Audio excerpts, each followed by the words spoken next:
Donc, je fais partage d'écran.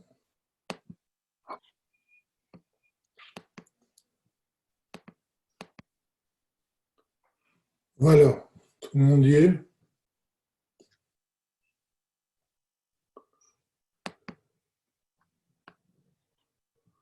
OK, tout le monde voit l'écran, c'est bon? OK, Ouais, impeccable, c'est bon, impeccable. d'accord. Donc, on est là à la marque rouge. Donc, on avait parlé la dernière fois du Horacave, qui était ce que, il restait, enfin, une fois qu'il y a eu le Tzimtzum, Dieu a fait donc le vide, il restait le Réchimou, c'est-à-dire le fini, et après il a tiré dans cet endroit vide, ce Makampanouï, qu'on appelle un Horacave. On avait expliqué que le Horacave, c'était la lumière de Dieu qui était avant le Tzimtzum, mais qui pouvait rentrer et s'investir dans les réceptacles, dans les kélim des mondes. Et on avait dit que justement, c'est pour ça qu'on appelait ça le Harakav. Ça donnait une idée parce que on passait d'un espace à trois dimensions, d'accord, d'un espace tout entier à une ligne qui est une polarisation qui me montre que c'est seulement dans une direction, d'accord. Et c'est ce Horakav qui animait les sphirotes en rentrant dans les réceptacles, dans les kélim des sphirotes. D'accord. Et on avait dit que cette lumière qui s'investissait dans les sphirotes était la même lumière partout, mais simplement c'est la sphira qui lui donnait une coloration différente. Et on avait dit c'est pour ça que quelquefois une lumière de Chesed peut rentrer dans un Kéli de Gvura et vice versa.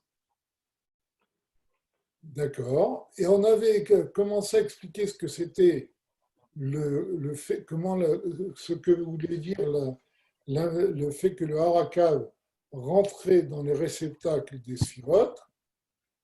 On avait commencé à donner une explication liée on avait commencé à expliquer la notion de ta'anu, du plaisir. On avait dit que le Or Sof, le Sof en général, est appelé la source de tous les ta'anudigim, de tous les plaisirs. Euh, oui,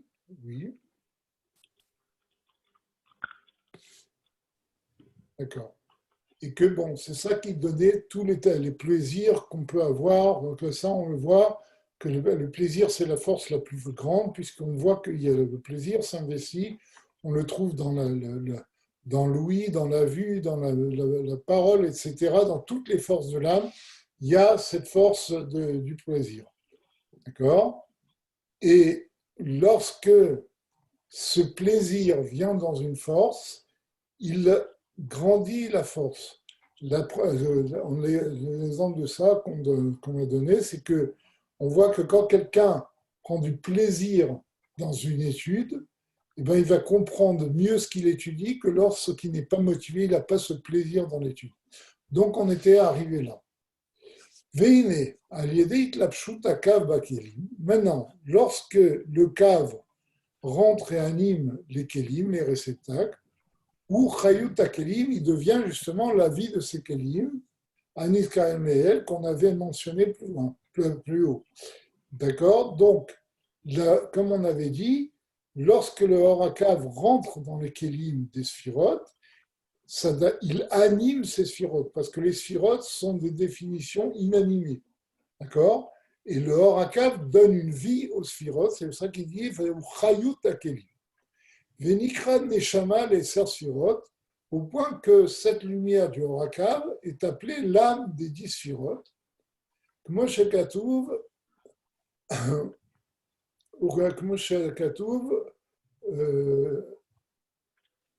comme Shekatav Eliyahu Navi, comme c'est Eliyahu Navi est cité dans le Zohar, Kama Goufin Tenkinat Leron, que tu as que tu as préparé pour eux un certain nombre de corps, et ça fait récemment référence au Kélim, chaque Kélim, même que Macha la gouffe, parce que les Kélim, les réceptacles sont comme le corps, donc quelque chose d'inanimé. Shuprinat Keli, les or en effet, comme le corps qui est un réceptacle pour recevoir la lumière de l'âme. Chez Beau, qui est en elle. Et vous voyez que c'est l'âme qui anime le corps. Le corps est quelque chose d'inanimé sans que l'âme n'est pas dedans. Et là, chez Utachadim Yachad, qui Yichud Nefesh Imagouf. Et donc, les orakav, quand ils rentrent dans le Kéli, eh bien, c'est comme l'âme quand il rentre dans le corps, c'est-à-dire qu'il anime le Kéli et ça devient une sphira vivante. D'accord?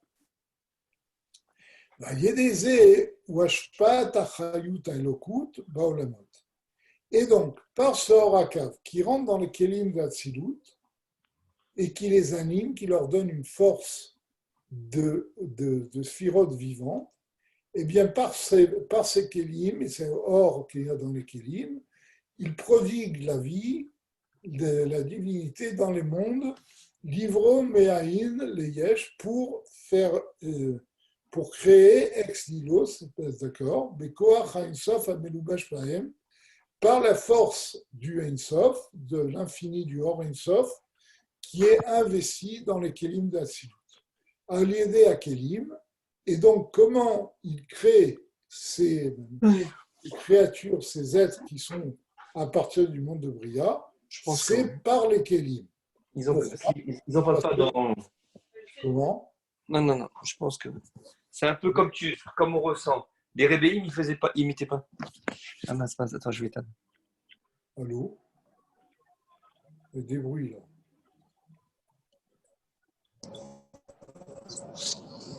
Amelou Bashbahem a l'aider à Kélim, donc qui est investi dedans par les.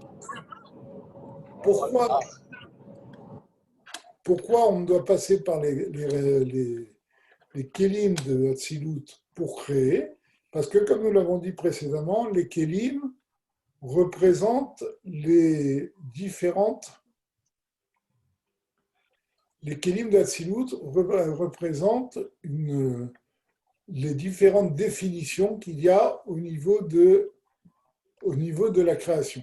D'accord? C'est la matrice de toute la création.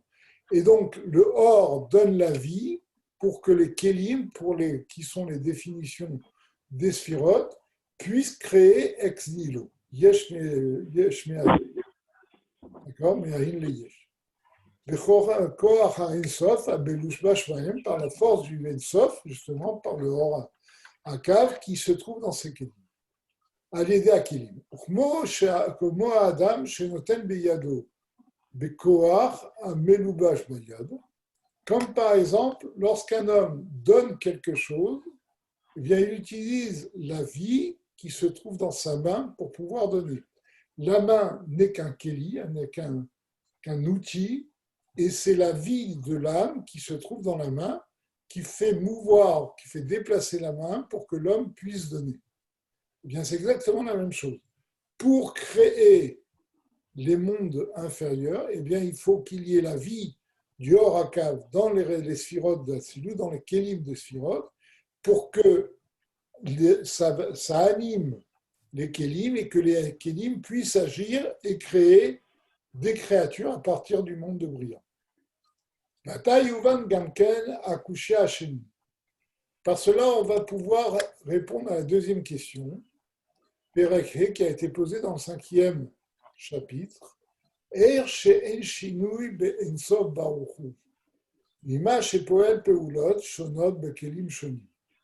Comment est-il possible que toute la création, donc ça c'était la question qu'on avait posée, toute la création, comme on l'a dit, provient de Dieu. D'accord? Donc de Ein Sof à travers le Or Ein Sof qui est indéfini, etc. Or, ce Ein Sof qui est indéfini crée tous les mondes. Et a priori, quand quelqu'un agit, d'accord, quand quelqu'un fait une action, ben, ça fait un changement chez lui. Ben, la preuve, c'est que quand on travaille beaucoup, quand on travaille longtemps, on finit par être fatigué. Donc la question, c'est comment il peut y avoir différentes créations à partir du Or Sof sans que cela n'implique un changement au niveau de Or Sof. D'accord? Ve'eino kemo ha'uman, et c'est pas comme un artisan, chez Mishtane be'atzmo mechamat shinuya kelim chule, qui va se changer par rapport aux outils qu'il va faire, comme on avait expliqué, quand un artisan doit frapper avec un marteau, eh bien, il n'est pas dans le même état d'esprit que quand il doit visser une vis, ou etc. D'accord? Donc, la question, c'est comment se fait-il que Dieu crée une multitude de créatures différentes sans que cela ne change rien au niveau de Dieu. D'accord? Les filles, chez Yatlapshut Oro Idbaya Bakeli, Yifol al Yadam. Donc la raison est que lorsque la lumière divine s'investit dans les réceptacles les réceptacles d'Absilut, Yifol al Yadam pour agir à travers eux, ou Rak Biprinat Or Vésiv Levad. Ce n'est que un rayon de lumière. C'est ce qu'on avait expliqué au niveau du Horakav. C'était un rayon, c'est pour ça qu'on appelait ça une ligne, parce que justement, c'était pas tout le Or Sof qui était là, mais un Or Sof qui était déjà dans une forme de rayon. D'accord? Qui a une certaine direction. Vegam Prinat Ahara de Ahara Levad, et ce n'est qu'un rayon d'un rayon. Et ce rayon lui-même, de plus, outre le fait que ce n'est qu'un rayon, ce n'est pas le Ensof, c'est pas le Ensof tout entier. Il y a une deuxième chose, comme nous l'avons dit, le rayon qui vient animer les sphirotes d'Atsilut n'a pas de changement en lui-même. Il ne change que par rapport aux sphirotes. On avait donné l'exemple de différents récipients de couleurs, d'accord, des récipients en verre colorés. Eh bien, selon le récipient dans lequel on va mettre l'eau, eh bien, l'eau va se présenter d'une couleur différente. C'est la même chose au niveau de ce rayon de lumière qui est le Horakav. Lorsqu'il rentre dans les kélim, il ne change pas, c'est les kélim qui impriment un changement en lui. Mais c'est la même lumière qui fait vivre tous les kélim. On avait donné l'exemple, on avait dit que c'est pour cela que un or de Gouva pourrait aller dans un kélim de Chesed ou vice-versa. D'accord? Donc il y a deux raisons. D'une part, ce n'est qu'un rayon qui n'a pas d'importance par rapport au Or Sof tout entier. C'est pour ça que c'est représenté par une droite, par un segment, un fil.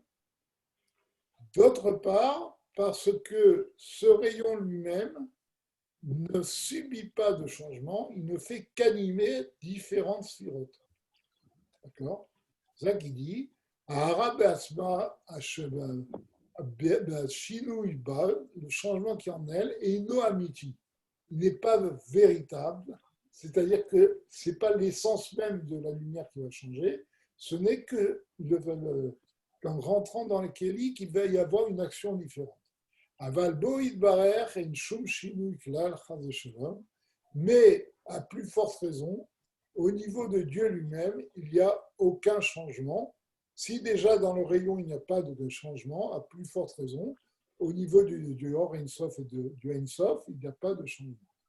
Agam shekol peulot mimenu dafka kediskanel.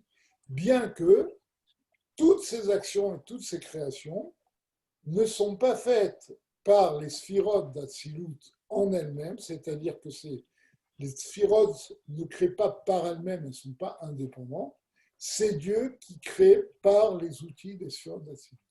Et même si, c'est comme on l'a expliqué précédemment, même si c'est Dieu lui-même qui crée par les sphirotes, ça n'implique aucun changement en Dieu, comme on vient de l'expliquer ici.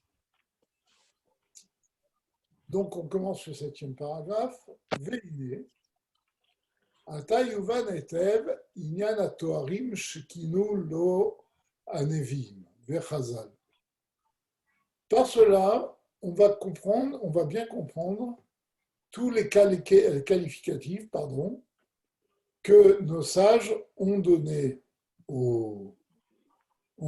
à Dieu, tous les différents qualificatifs que nos sages ont donnés à Dieu. Voilà, c'est plus simple. Et que les prophètes ont donné dans leurs prophéties. Chez Tralnou Levaer, les Perkdalet, qu'on a commencé à expliquer plus haut dans le 4e chapitre. Asher à philosophime, nitraku merot beze. Et les philosophes ont eu beaucoup de mal à comprendre qu'on puisse appliquer des qualificatifs à Dieu.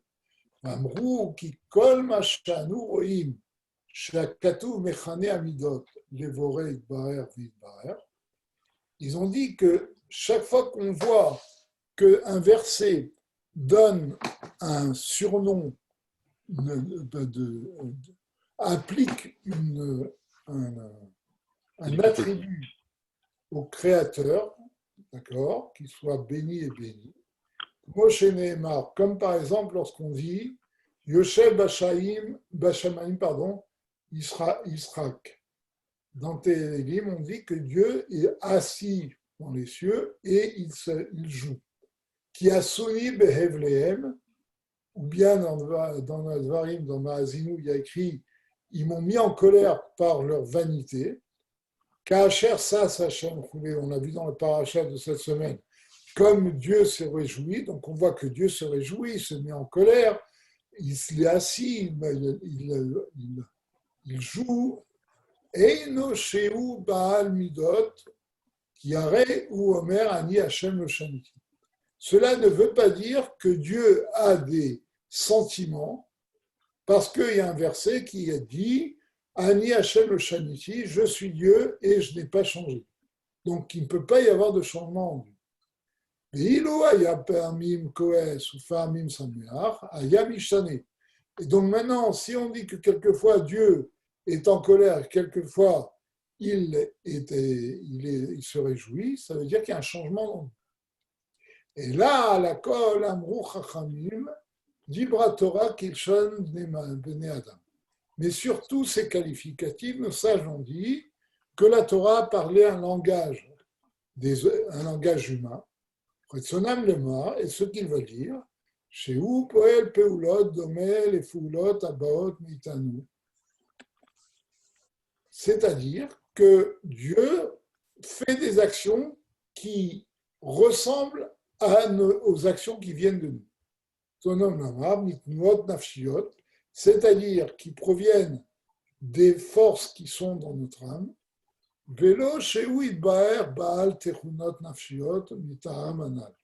Mais ce n'est pas Dieu lui-même. Dieu lui-même n'a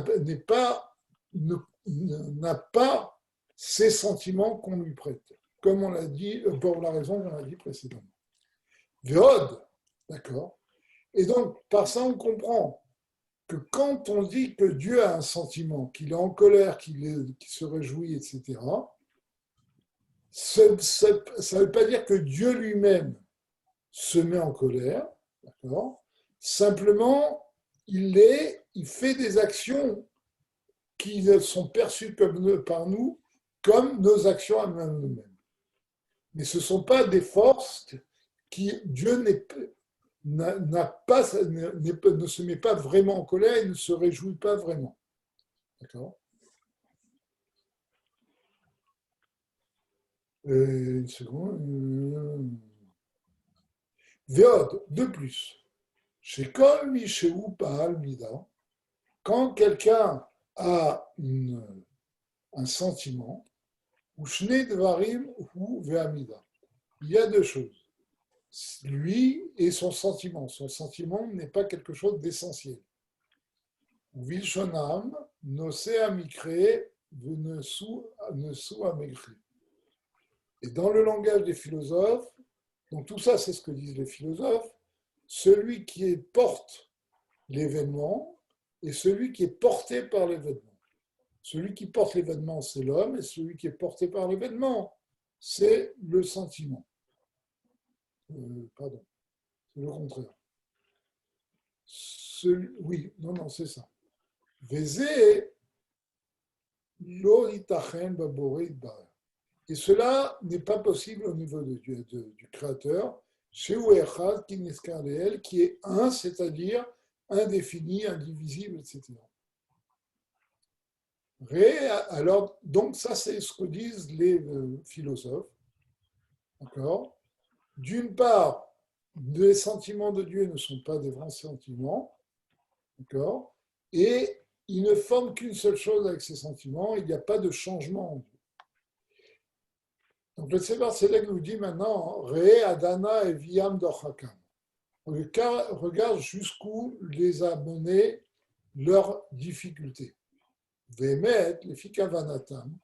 Et en fait, selon ce qu'ils pensent, Shamidot em atzmuto que d'un betov nitraku. Selon leur point de vue, qui leur fait dire que les sentiments de Dieu sont l'essence de Dieu, et c'est pour ça qu'ils ont des difficultés, d'accord ? On comprend qu'ils ont des questions. Mais chez Boïd Barer,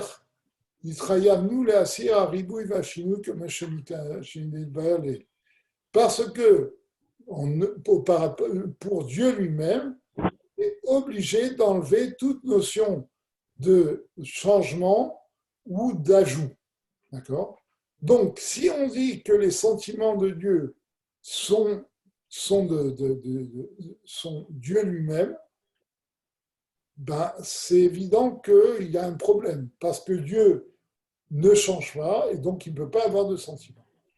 Aval, Behemet, mais en vérité, Einoken n'en est pas ainsi. Et là, chez Nimseu, Behemet, Amidot Elou, les malades, le côté Idbarer. Mais la vérité, c'est qu'en fait, ces 10 midot, ces 10 attributs, se trouvent en haut dans sa divinité, et ce sont les 10 sphirotes d'Atsilut. Et là, chez Enam Imaout Amidot Sheba Adam. Mais elles ne sont pas comparables aux sentiments qui sont chez l'homme. Les Naalim Mehem Ilouirav, ils sont infiniment plus hauts, sont beaucoup plus hautes que celles de l'homme. Comme Shakato Begeret HaKodesh, comme c'est écrit dans Begeret HaKodesh, Siman Tedvan. Beshem Amagid Arav Amagid Zal, Al Pasuk Anochi Afar Vaefer. Je ne sais pas si vous connaissez cette Begeret HaKodesh, que Ma'ochma Shakato Be'azaïn. Dans Segata Kodesh, le Baal Tanya dit qu'il a entendu de son maître, le Maguid de Mezrich, que on aurait pu penser, quand on parle de la bonté de Dieu, ou quand on dit que Avraham Avinu était l'attribut de bonté dans ce monde,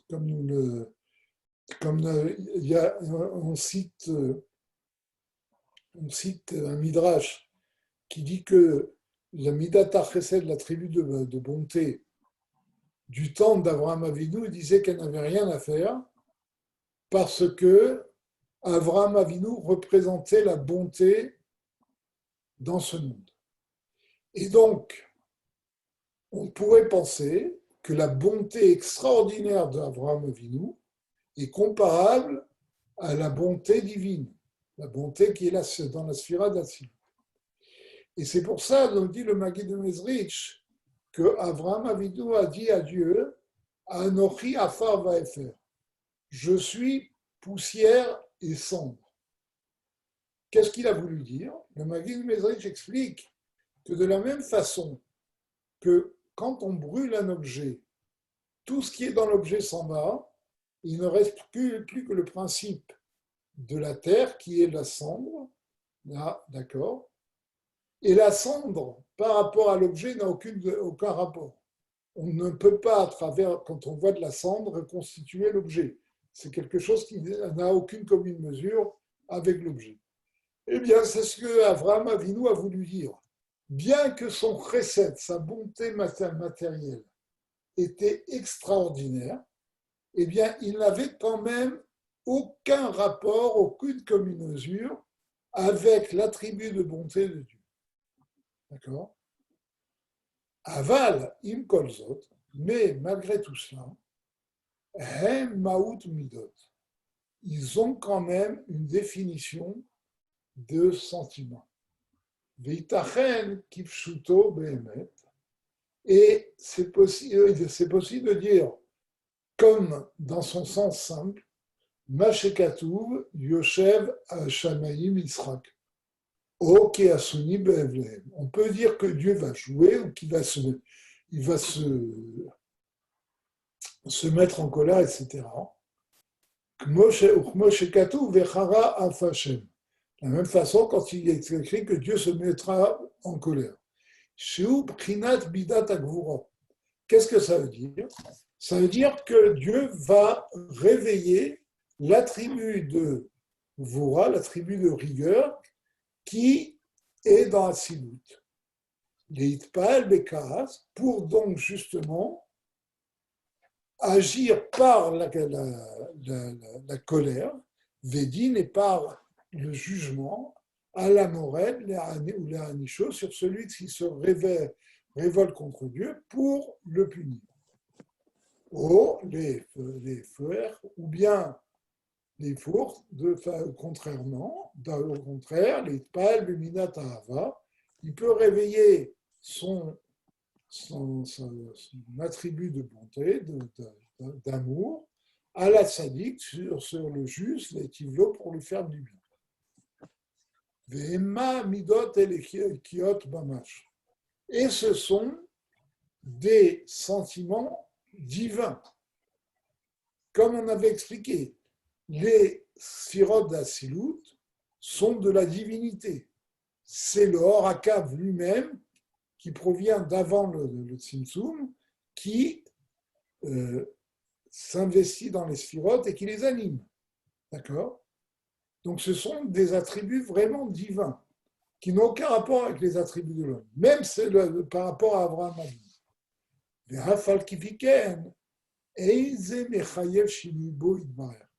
Mais bien que ces sentiments soient divins et que c'est Dieu qui se met, qui exprime sa bonté, etc.,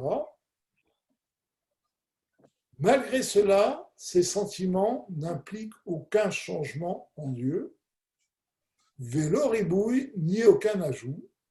Les filles shekvag damnu leel, she'im nikrat elokut, einan mauto vasmutu. Parce que, comme on a dit précédemment dans le chapitre précédent, même si ces sphirotes sont appelées divinités, même si les sphirotes d'Atsilut, les attributs d'Atsilut sont divinités, sont divines, malgré cela, elles ne sont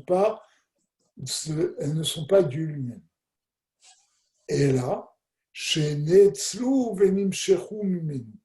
simplement, elles ont été prélevées de lui et attirées, Prinat or Vésiv Désiv, par une lumière qui est devenue un rayon d'un rayon, des Gamzot à l'idée de Tzimtzum Anal, et cela par le Tzimtzum qui a eu lieu auparavant, comme on l'a dit précédemment. Kedei le'ani gaolamot al yadam, pour que Dieu dirige les mondes par ses sphirotes. Donc, ça répond à la question. Parce que ces sphirotes sont d'origine divine, et c'est bien Dieu qui agit par elles, mais elles n'ont aucune commune mesure avec le Ein Sof ou avec le Or Ein Sof. D'accord? Et c'est pour cela qu'elle ne change rien en lui.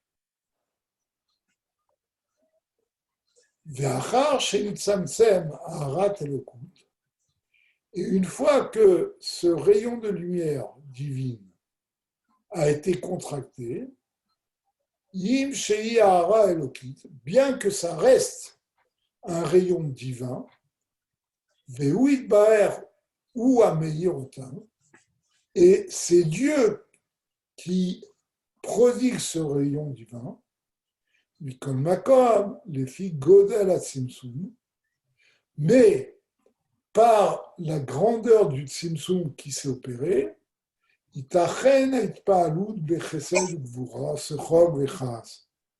c'est possible d'agir par la bonté, la rigueur, par l'amusement ou par la colère. D'accord ? Parce que le Tzimtzum a occulté ce caractère illimité de Dieu pour laisser passer la notion de définition. Mais ça ne veut pas dire que Dieu est la définition.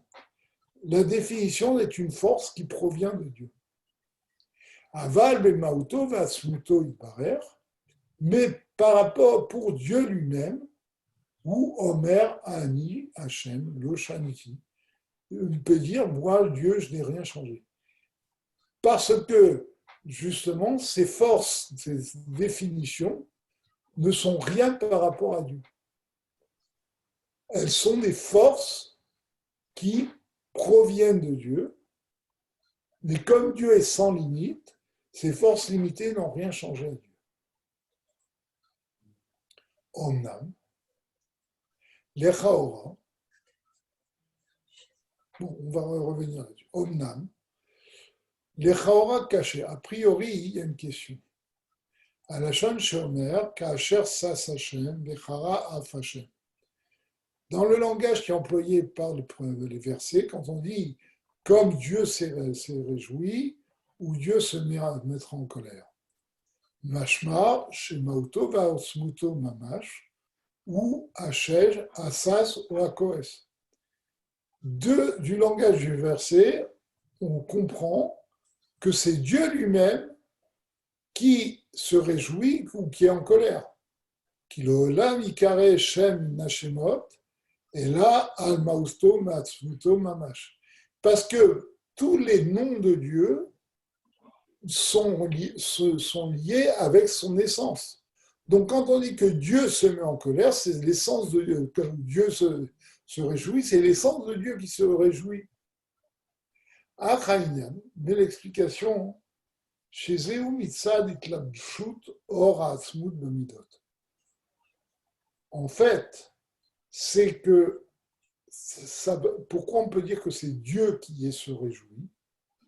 Parce qu'il y a la lumière de l'essence de Dieu qui anime les attributs. Comme on a dit précédemment, le Or HaKav est vraiment un rayon qui vient du Or Ein Sof. D'accord? Et donc, comme c'est un rayon qui vient du Or Ein Sof et donc du Ein Sof, on peut dire que c'est Dieu qui prodigue cette vie. Moshe Katoub les Perek Vav, comme on a dit précédemment dans le 6e chapitre. Et la reine, Vitorerut Midat Akvura, Aliedei Taota Diltata, c'est pour cela que lorsque se réveille l'attribut de rigueur, par un réveil d'en bas, c'est-à-dire par une action d'une créature, chez la Morette, par exemple, quelqu'un qui se révolte contre Dieu et ne fait pas les mitzvot, eh bien, la lumière de l'essence qui anime cet attribut, Yifol, va agir, et il va faire vivre, il va animer l'attribut, chez le Gvura, l'attribut de rigueur, Veakas et de la colère, Léani Chachoté pour punir celui qui a fauté. Imken. Donc il en résulte. Areitachen, Lomar, Vechara, Afaye, Mamash. Donc là, on ferait juste qu'on peut dire vraiment que c'est Dieu qui se met en colère. Parce que la source de la sphira de rigueur qui va se révéler pour punir celui qui a fauté, cette source, c'est Dieu lui-même. C'est le Or Ein Sof qui est passé par le Tzimtzum, qui a donné le Rakav et qui anime les sphirotes. Donc c'est Dieu lui-même qui se met en colère. Sans pour autant que cela ne change quelque chose, parce que les sphirotes ne sont pas Dieu, c'est simplement quelque chose qui a été prélevé de Dieu par le Tzimtzum. Mais Dieu lui-même n'a rien changé en nous. Surtout, d'après ce que nous avons dit précédemment, je ne sais pas si vous vous rappelez, quand on avait parlé du Tzimtzum, j'avais dit que pour Chassidut Chabad, le Tzimtzum, c'est une occultation de la présence de Dieu et non pas un retrait de la présence de Dieu. Ça veut dire que même dans le Sphirot, dans l'endroit vide, Dieu se trouve de la même façon. Ce qui change, c'est par rapport à la création du monde. Il y a des sphirotes qui, pour nous, existent, ont une définition. Mais pour Dieu, ça change rien puisque Dieu est toujours présent. Simplement, il a retiré il s'est caché, d'accord, il y a occultation de sa présence, pour laisser se révéler une force, une certaine force qui sont les sphirotes. Donc c'est pour ça qu'on peut dire que les sphirotes elles-mêmes sont divines. Et ça ne change rien à Dieu lui-même, qu'elles soient là ou qu'elles ne soient pas là, puisque Dieu est toujours présent partout. Et les sphirotes ne sont que le fait que Dieu a occulté sa présence pour laisser apparaître des définitions. D'accord ? Et donc, par cela, on comprend que Dieu lui-même agit par les sphirotes sans que ça ne change rien pour lui. Et là, chez Zouïd Baalut, Einu Kanouy Bamitat Beor Atzmut, Rak Shenireken. Mais les sentiments exprimés par Dieu, de rigueur ou de bonté, ne sont pas véritables au niveau de l'essence de Dieu. C'est-à-dire qu'il n'y a pas de sentiments dans l'essence de Dieu. Elles ne sont que apparentes, comme on avait donné l'exemple de l'eau qui rentre comme on vient de donner, dans des vases de couleurs différentes. Ce n'est qu'apparent. Cette midat Gvura ou midat chesed n'est apparente que pour les créatures.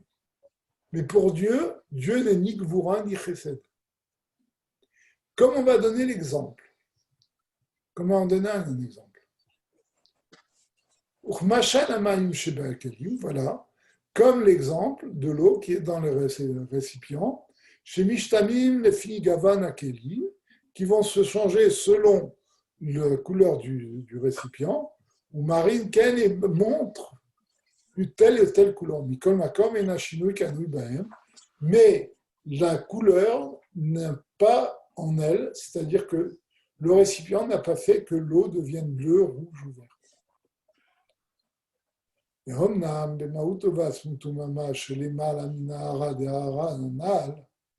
Mais cependant, dans son essence, qui est bien plus haute que le rayon du rayon qui est dans le Horakav, Anikrat Atzmut Subakelim,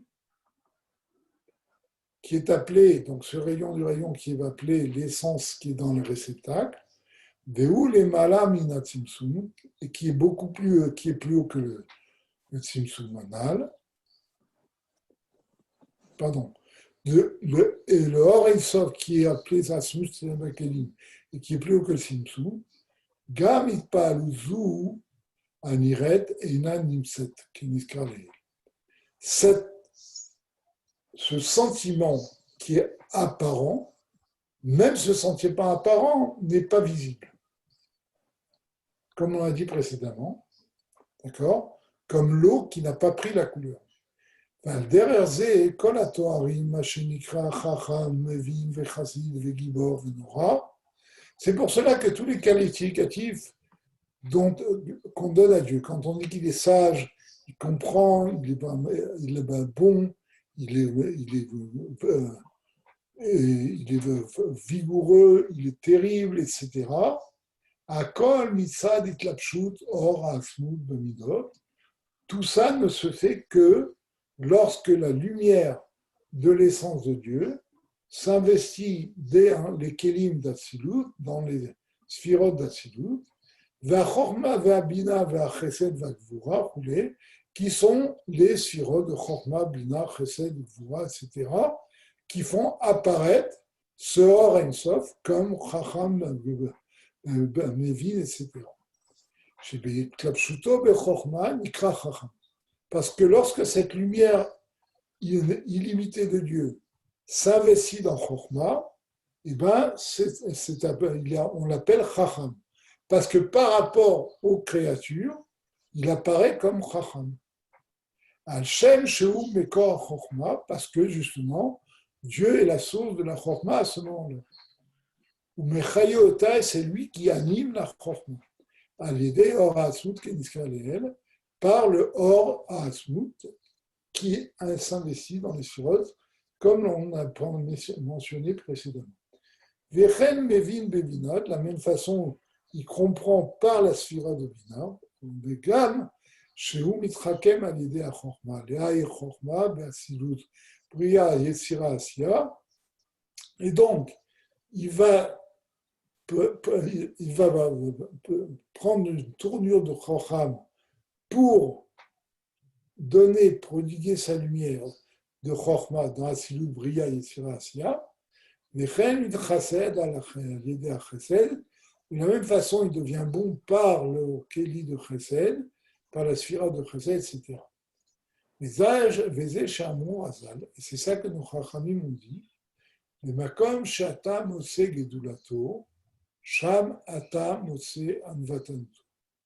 Là où tu vois la grandeur de Dieu, eh bien tu vois là-bas son humilité. Qu'est-ce que cela signifie?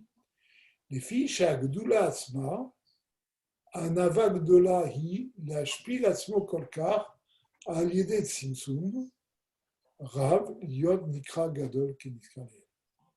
Parce que quand nous voyons la grandeur de Dieu, la grandeur, ce qui nous apparaît être la grandeur de Dieu, est en fait une grande humilité. Pourquoi?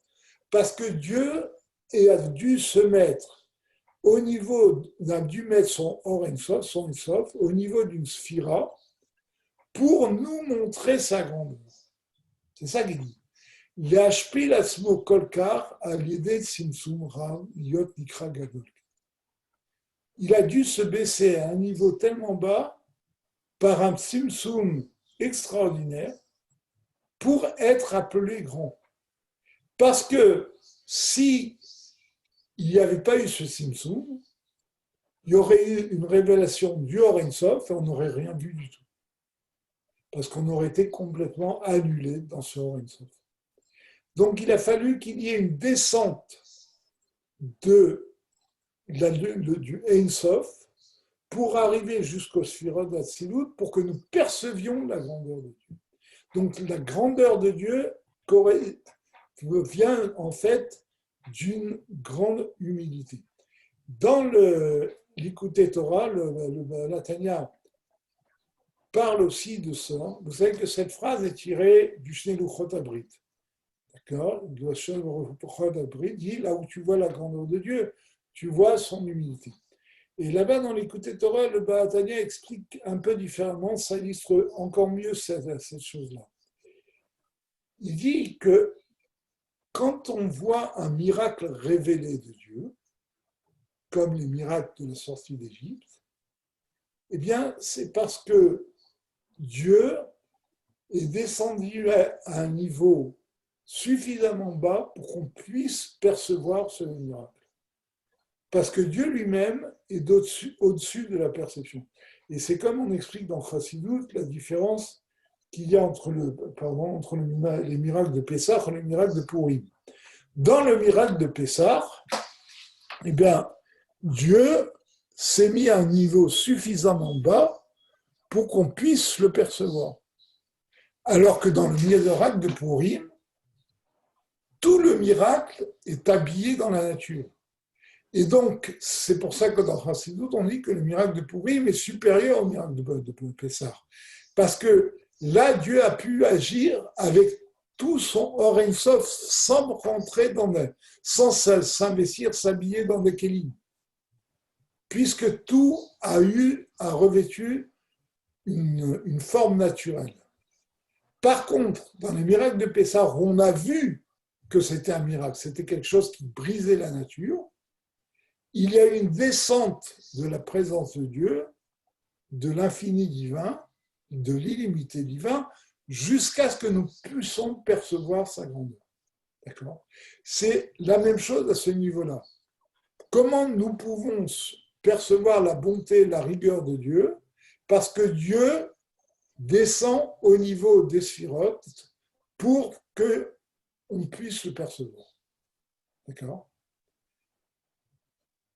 Veze shekatuv asher bara sasson vesimcha. Et c'est ça qui est écrit, que Dieu a créé la joie et l'allégresse. Shasimcha shelo nikret beria. Qu'est-ce que cela signifie ?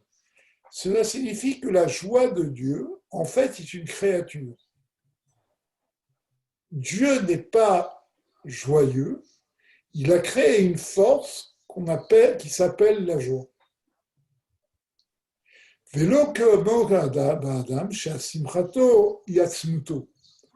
Et c'est pas comme chez l'homme où sa joie le transporte complètement, c'est son essence, comme on explique longuement dans des Mamarim de Chassidut, que la joie chez l'homme est une tendance de l'essence de l'âme.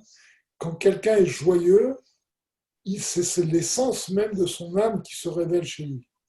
Et comme on voit en pratique, comme on donne l'exemple dans ces Mamarim, que quand quelqu'un est joyeux, il peut se comporter d'une façon qui n'est pas sa façon naturelle de se comporter. Pourquoi ? Parce qu'il y a une révélation de l'essence de son âme. Et donc, chez l'homme, sa joie est essentielle. Les filles chez Inyan Asimcha, chez Yitpaalu, lo itachen basunto kenikale. Par contre, la joie, qui est un sentiment, ne peut pas avoir sa place dans l'essence de Dieu, comme on l'a dit précédemment, parce que l'essence de Dieu est indéfinie. Donc, quand on parle de la joie de Dieu, cette joie est une créature comme toutes les créatures. C'est une création, c'est quelque chose qui a été émané de Dieu pour prendre la forme de joie. Vous voyez ?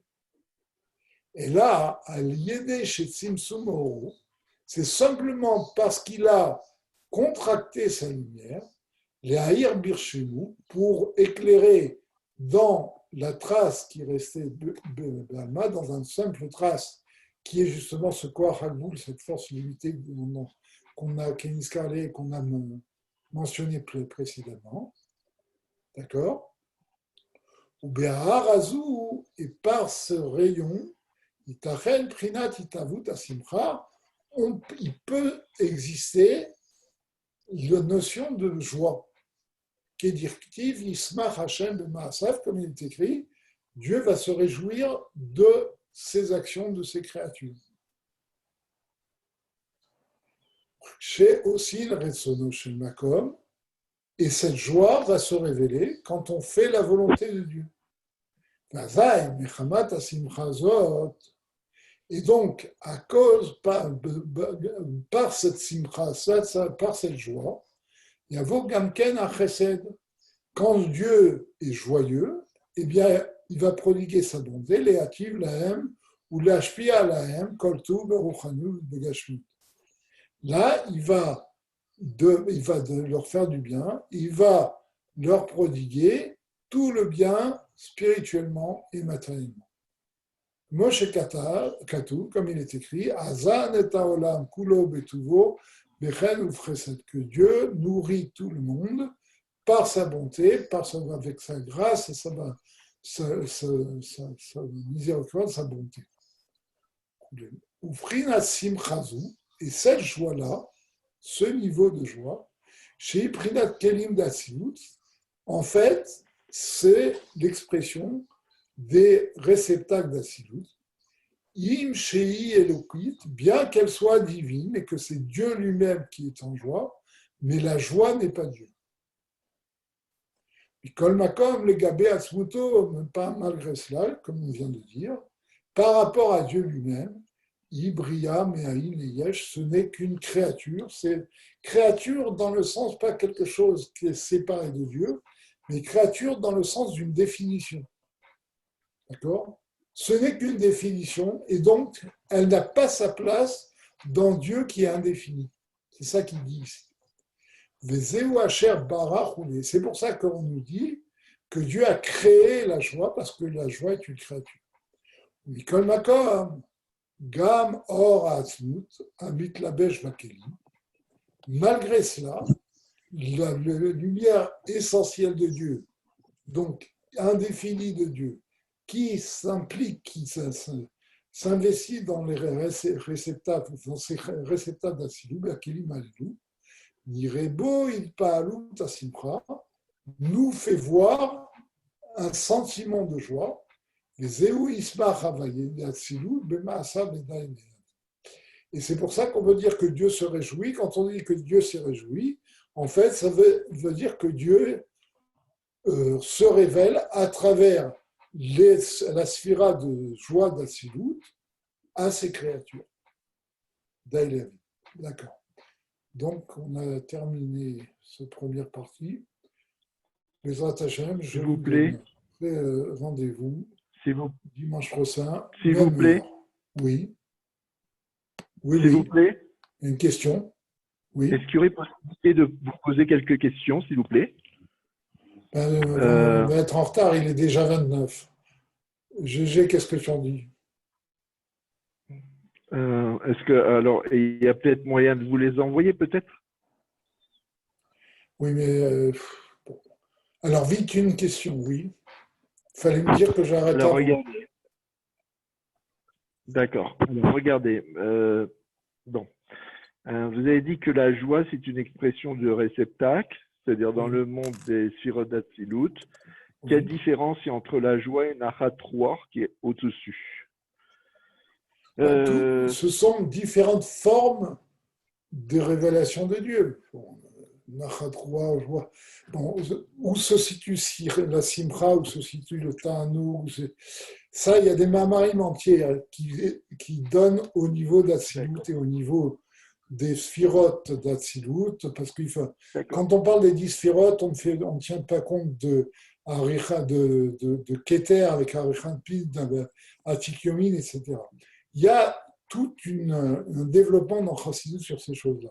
Mais le point essentiel que le Tzemach Tzedek nous dit ici, c'est que quel que soit le sentiment qu'on prête à Dieu dans les textes de la Torah, du Tanakh en général, ces sentiments ne sont que le réveil d'une sphira au niveau d'Atsilut. D'accord? Vous comprenez ce que je veux dire? Oui, donc c'est pas la même chose en fait. C'est différentes révélations de Dieu au niveau des créatures. Alors juste une question, quand on parle de lumière, c'est quoi la nature physique de la lumière quand on parle de cave, de réceptacle? C'est quoi la nature physique de la lumière? C'est pas physique, c'est spirituel à 100%.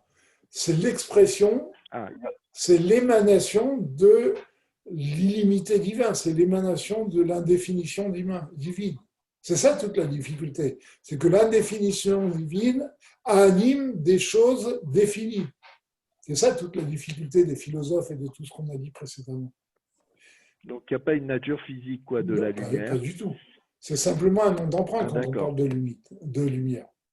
Bon, il y a une sira du Rabbi sur la lumière physique, etc., mais on n'a pas le temps d'en parler aussi ici. Bon, je suis désolé. Donc en fait, l'interférence réciproque... Ah, merci. Donc, on en parlera la semaine prochaine. Si vous voulez bien, au début du cours, vous me rappellerez vos questions. Vous êtes très gentil. Merci beaucoup, Shavuot. Allez, Shavuot à vous.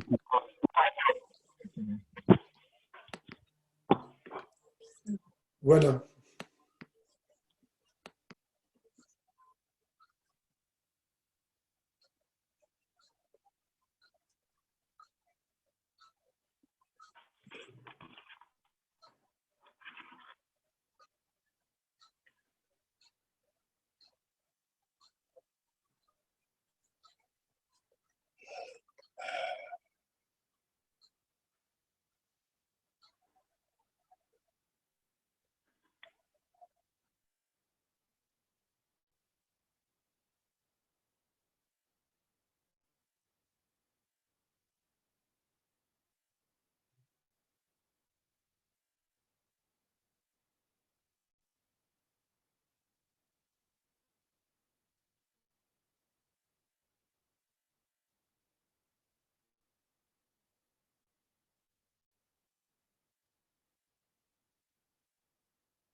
Non, mais tu peux lui proposer.